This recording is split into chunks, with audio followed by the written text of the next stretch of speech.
before this video actually starts, I need to say something now. If is that the thing I'm worried about is that this video will actually reach to one of the people who've actually seen the other version of this video. This is the better, 100% better version of this like book review type of fucking video or some shit like that.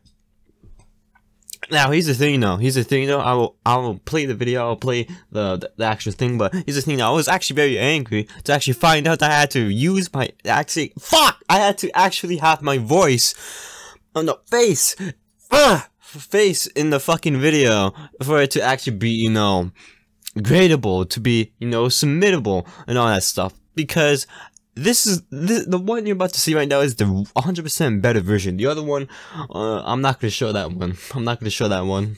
I'm not gonna show that one. That's fucking shit. This one actually has a lot more depth to it, but I don't fucking know, honestly. If this ever turns into something bigger, I don't know, fuck you. I'm not gonna do another video like this. I'm only uploading this because I have nothing else to upload. So yeah, enjoy the video. This is a book talk video about the book Think and Grow Rich by Napoleon Hill. The reason why I read this book is because it caught my attention when I was looking to read something in the summer, the month before school started. And I saw this book in the shelf with its bold letters of the title Think and Grow Rich. And it being authored by a man whose first name is Napoleon, I knew it was going to be a good book, and good it was. The book is about the 13 main principles of the Think and Grow Rich philosophy on success that was constructed by Napoleon Hill over 25 years of his life. Think of anyone successful in the history of the world, anyone that you can think at the top of your head. They have all used these principles at either some low capacity in their ventures to where it was still present, or to an extreme use to where that said use in itself became famous in one way, shape, or form.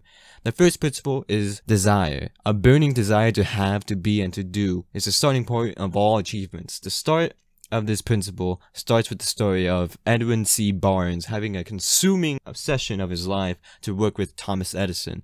After Barnes jumped off the one-way train to the factory where Edison resided in, he imagined himself asking him and working with him. 5 years later, he got that burning desire to become a reality. In short, he had a definite goal in his mind, and life got it because he had a burning desire. The second principle is faith. It is self-explanatory by the title itself. It boils down to, basically, is if you want to do anything in your life, have anything in it, you have to have genuine and absolute faith in yourself that you will in fact get what you want, eviscerating the thoughts of it being impossible to. Because self-doubt is one of the destroyers of potent people. The third principle is autosuggestion. In short, it means on what enters your mind, negative or positive, consciously or unconsciously. It is to selectively choose on what goes into your mind and choose it to be the dominating force in yourself, to the point where it drives you to make the decisions that you make or the anything that you do with this world and yourself. Some people have the ability to make it out of nowhere and have it be magnificent. Some are susceptible and are easily swayed by others than themselves.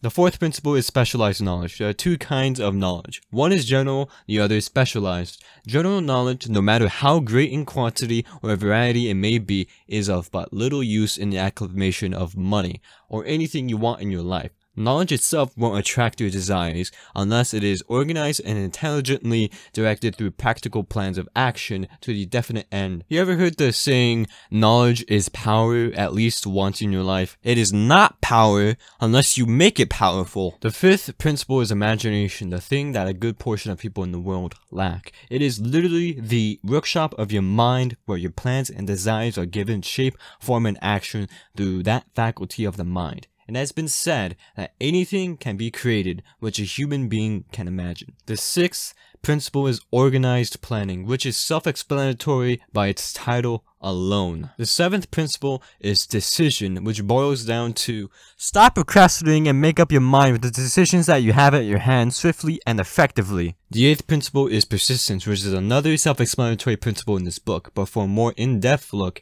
into it, just remember this. You are always 3 feet away from gold. And never give up, because that is forfeiting your entire venture up to that point. The ninth principle is power of the mastermind. To what this specific principle is conveying is that with plans alone, it is absolutely useless unless you use the power of yourself, which is your mind, to the plan with all the principles combined up to this point.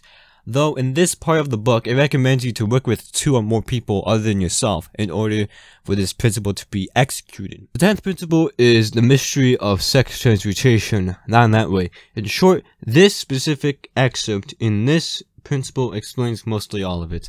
Sexual desire is the most powerful of human desires. Its exercise in proper relation and proportion to all other aspects of life is positive and healthy. People who are driven by this desire in a positive, constructive sense can channel it to develop keenness of imagination, courage, willpower, persistence, and creative ability that are all but unknown at other times. The 11th, 12th, and 13th principles of the book are in respective order the subconscious mind, the brain, and the sixth sense, which all boils down to is to the mind and the untapped infinite intelligence and such other things related to that a person has. What I learned about this book and life related to it is that I was already doing half of these principles without even knowing there was a name to them. I'd recommend this book to anyone who is looking to find success of their own in the world. It is just an overall guide that you can apply the principles to anything you aspire to be or are already doing.